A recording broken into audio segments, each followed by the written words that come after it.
Chapter 21. Presentiments are strange things, and so are sympathies, and so are signs, and the three combined make one mystery to which humanity has not yet found the key. I never laughed at presentiments in my life, because I have had strange ones of my own. Sympathies, I believe, exist, for instance, between far distant, long absent, wholly estranged relatives asserting, notwithstanding their alienation, the unity of the source to which each traces his origin, whose workings baffle mortal comprehension. And signs, for aught we know, may be but the sympathies of nature with man. When I was a little girl, only 6 years old, I one night heard Bessie Leaven say to Martha Abbott that she had been dreaming about a little child, and that to dream of children was a sure sign of trouble, either to oneself or one's kin. The saying might have worn out of my memory had not a circumstance immediately followed which served indelibly to fix it there. The next day, Bessie was sent for home to the deathbed of her little sister. Of late, I had often recalled this saying and this incident, for during the past week scarcely a night had gone over my couch that had not brought with it a dream of an infant, which I sometimes hushed in my arms, sometimes dandled on my knee, sometimes watched playing with daisies on a lawn, or again dabbling its hands in running water. It was a wailing child this night, and a laughing one the next. Now it nestled close to me, and now it ran from me. But whatever mood the apparition evinced, whatever aspect it wore, it failed not for 7 successive nights to meet me the moment I entered the land of slumber. I did not like this iteration of one idea, this strange recurrence of one image, and I grew nervous as bedtime approached and the hour of the vision drew near. It was from companionship with this baby phantom I had been roused on that moonlight night when I heard the cry.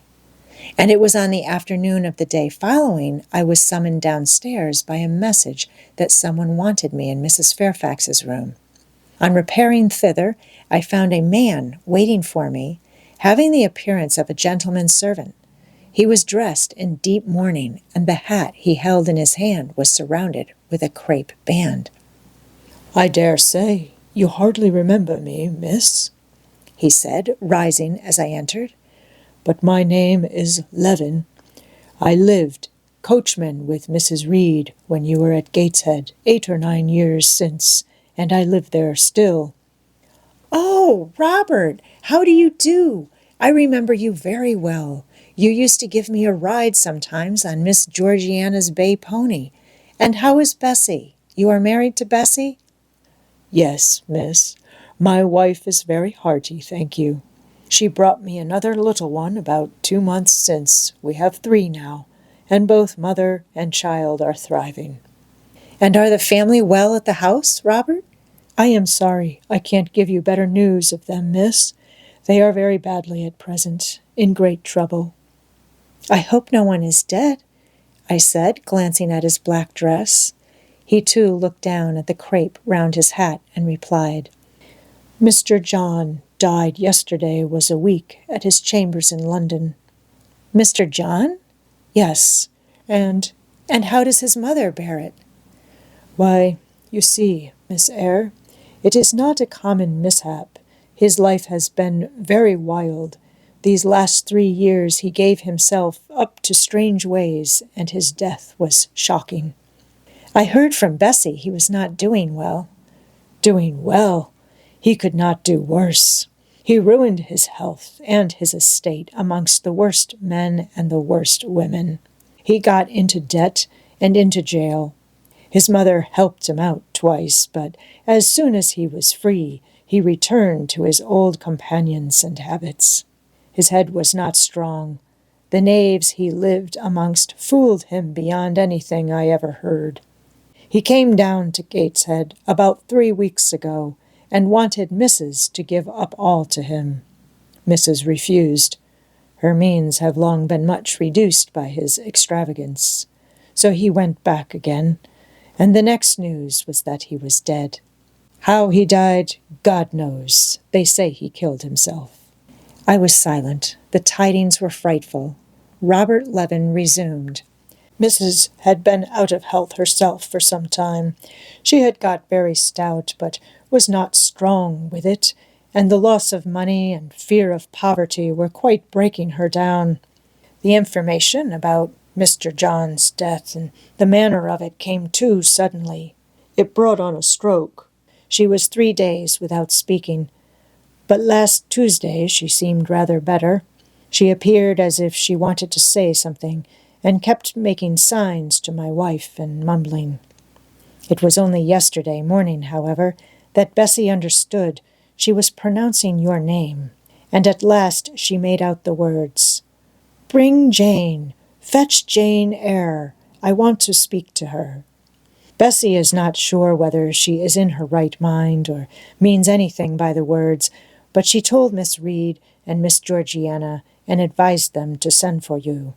The young ladies put it off at first, but their mother grew so restless and said, 'Jane, Jane,' so many times that at last they consented. I left Gateshead yesterday, and if you can get ready, miss, I should like to take you back with me early tomorrow morning." "Yes, Robert, I shall be ready. It seems to me that I ought to go." "I think so, too, miss. Bessie said she was sure you would not refuse. But I suppose you will have to ask leave before you can get off?" "Yes, and I will do it now." And having directed him to the servants' hall and recommended him to the care of John's wife and the attentions of John himself, I went in search of Mr. Rochester. He was not in any of the lower rooms. He was not in the yard, the stables, or the grounds. I asked Mrs. Fairfax if she had seen him. Yes. She believed he was playing billiards with Miss Ingram. To the billiard room I hastened. The click of balls and the hum of voices resounded thence. Mr. Rochester, Miss Ingram, the 2 Misses Eshton, and their admirers were all busied in the game. It required some courage to disturb so interesting a party. My errand, however, was one I could not defer, so I approached the master where he stood at Miss Ingram's side.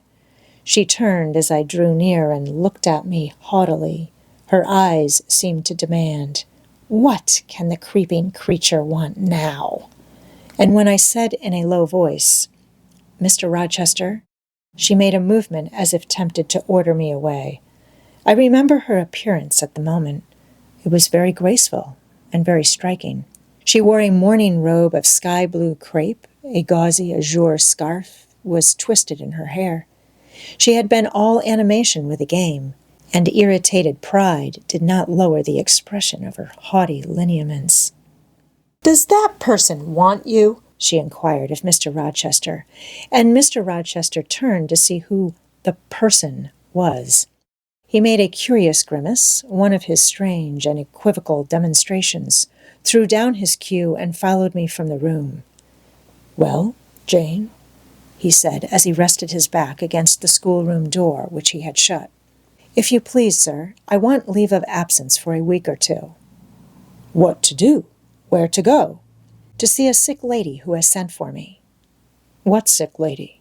Where does she live?" "At Gateshead, in Shire."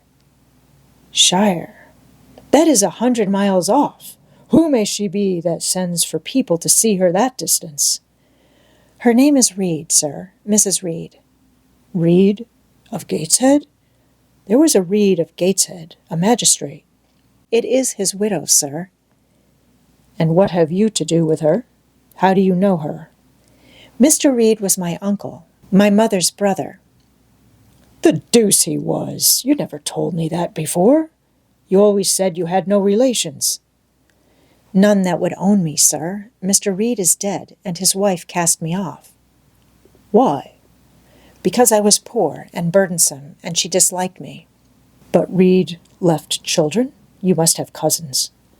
"Sir George Lynn was talking of a Reed of Gateshead yesterday, who, he said, was one of the veriest rascals on town, and Ingram was mentioning a Georgiana Reed of the same place, who was much admired for her beauty a season or 2 ago in London."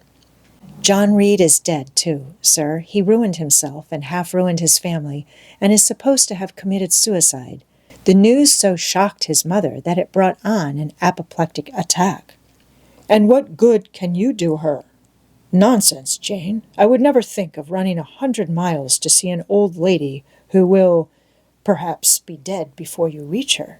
Besides, you say she cast you off. Yes, sir, but that is long ago, and when her circumstances were very different. I could not be easy to neglect her wishes now.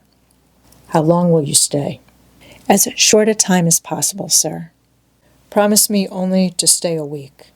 I had better not pass my word. I might be obliged to break it. At all events, you will come back. You will not be induced under any pretext to take up a permanent residence with her? Oh, no. I shall certainly return if all be well. And who goes with you? You don't travel 100 miles alone. No, sir. She has sent her coachman. A person to be trusted? Yes, sir. He has lived 10 years in the family. Mr. Rochester meditated. When do you wish to go? Early tomorrow morning, sir. Well, you must have some money. You can't travel without money, and I dare say you have not much. I have given you no salary yet. How much have you in the world, Jane? He asked, smiling. I drew out my purse. A meager thing it was. 5 shillings, sir.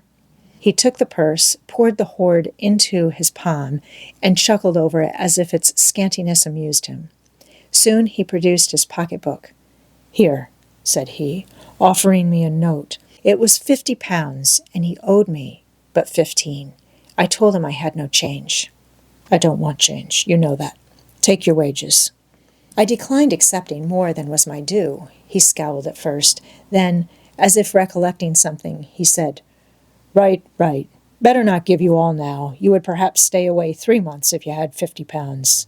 There are 10. Is it not plenty? Yes, sir. But now you owe me 5. Come back for it, then. I am your banker, for £40. Mr. Rochester, I may as well mention another matter of business to you while I have the opportunity. Matter of business? I am curious to hear it.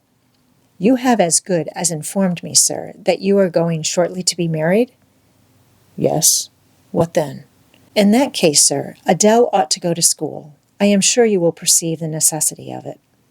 To get her out of my bride's way, who might otherwise walk over her rather too emphatically?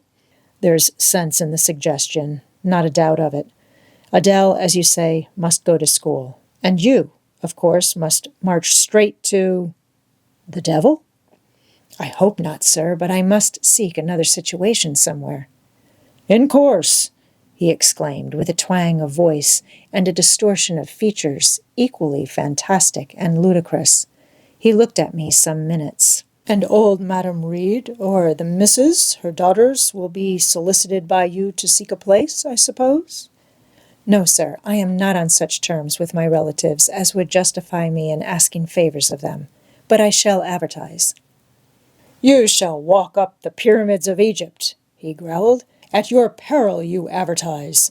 I wish I had only offered you a sovereign instead of £10. Give me back £9, Jane. I've a use for it. And so have I, sir, I returned, putting my hands in my purse behind me.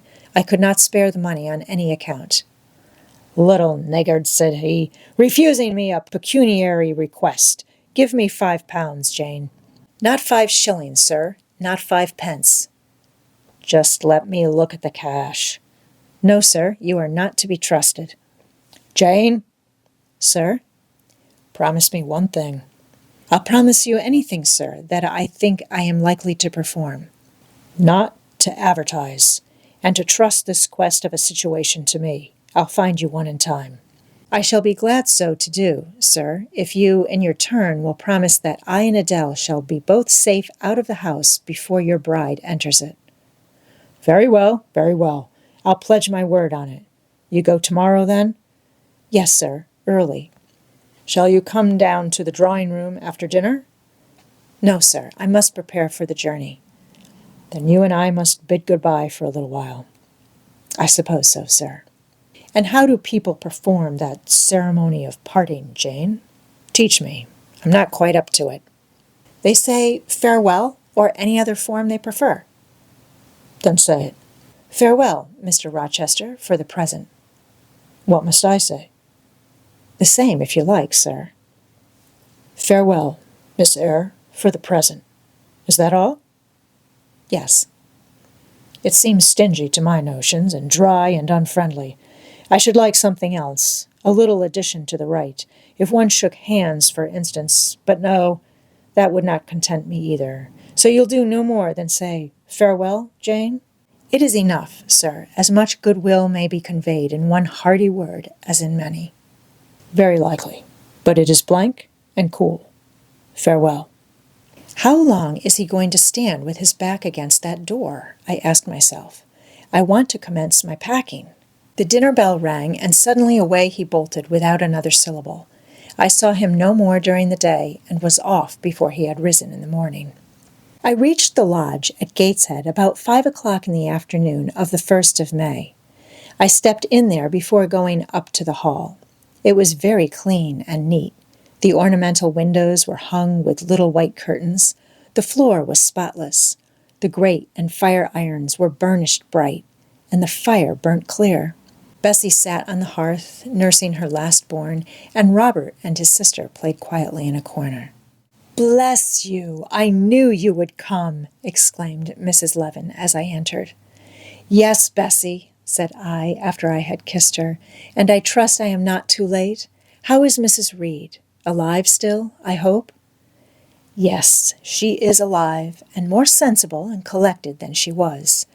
The doctor says she may linger a week or two yet, but he hardly thinks she will finally recover."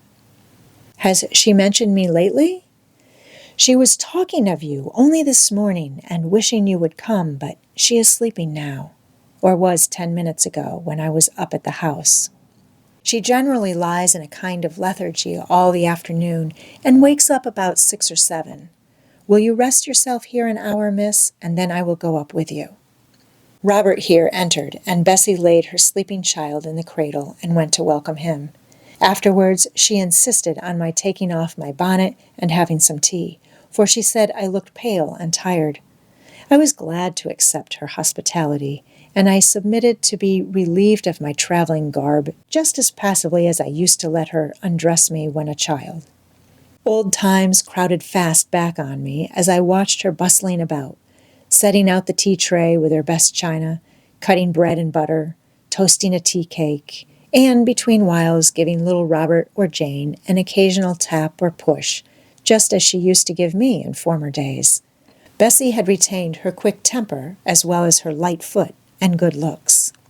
Tea ready, I was going to approach the table, but she desired me to sit still, quite in her old peremptory tones. "I must be served at the fireside," she said, and she placed before me a little round stand with my cup and a plate of toast, absolutely as she used to accommodate me with some privately purloined dainty on a nursery chair, and I smiled and obeyed her as in bygone days. She wanted to know if I was happy at Thornfield Hall, and what sort of a person the mistress was, and when I told her there was only a master, whether he was a nice gentleman, and if I liked him. I told her he was rather an ugly man, but quite a gentleman, and that he treated me kindly, and I was content. Then I went on to describe to her the gay company that had lately been staying at the house, and to these details Bessie listened with interest. They were precisely of the kind she relished. In such conversation an hour was soon gone. Bessie restored to me my bonnet, etc., and accompanied by her, I quitted the lodge for the hall. It was also accompanied by her that I had, nearly 9 years ago, walked down the path I was now ascending. On a dark, misty, raw morning in January, I had left a hostile roof with a desperate and embittered heart, a sense of outlawry and almost of reprobation to seek the chilly harborage of Lowood, that bourne so far away and unexplored. The same hostile roof now again rose before me. My prospects were doubtful yet, and I had yet an aching heart. I still felt as a wanderer on the face of the earth, but I experienced firmer trust in myself and my own powers, and less withering dread of oppression. The gaping wound of my wrongs, too, was now quite healed, and the flame of resentment extinguished. "You shall go into the breakfast room first," said Bessie, as she preceded me through the hall. "The young ladies will be there." In another moment I was within that apartment. There was every article of furniture looking just as it did on the morning I was first introduced to Mr. Brocklehurst. The very rug he had stood upon still covered the hearth. Glancing at the bookcases, I thought I could distinguish the 2 volumes of Bewick's British Birds occupying their old place on the 3rd shelf, and Gulliver's Travels and the Arabian Nights ranged just above. The inanimate objects were not changed, but the living things had altered past recognition. 2 young ladies appeared before me, one very tall, almost as tall as Miss Ingram, very thin, too, with a sallow face and severe mien. There was something ascetic in her look, which was augmented by the extreme plainness of a straight-skirted black stuff dress, a starched linen collar, hair combed away from the temples, and the nun-like ornament of a string of ebony beads and a crucifix. This, I felt sure, was Eliza, though I could trace little resemblance to her former self in that elongated and colorless visage.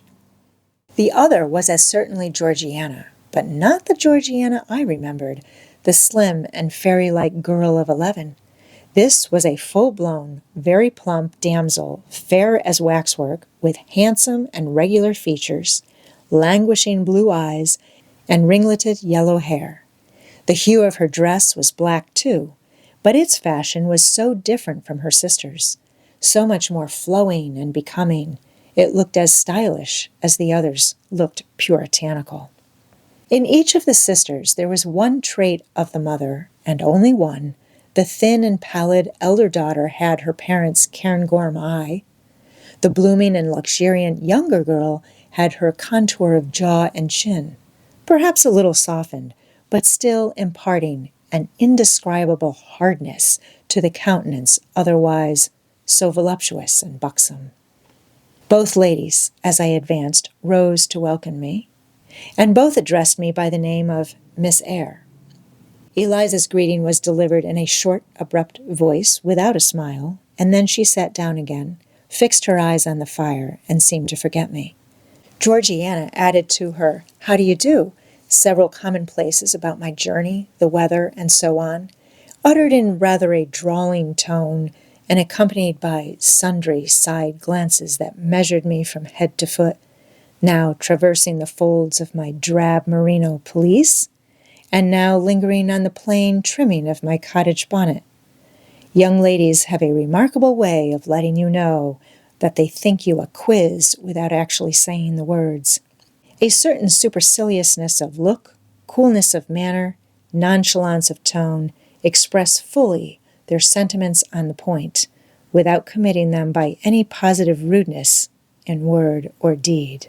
A sneer, however, whether covert or open, had now no longer that power over me it once possessed. As I sat between my cousins, I was surprised to find how easy I felt under the total neglect of the one and the semi-sarcastic attentions of the other. Eliza did not mortify, nor Georgiana ruffle me. The fact was, I had other things to think about.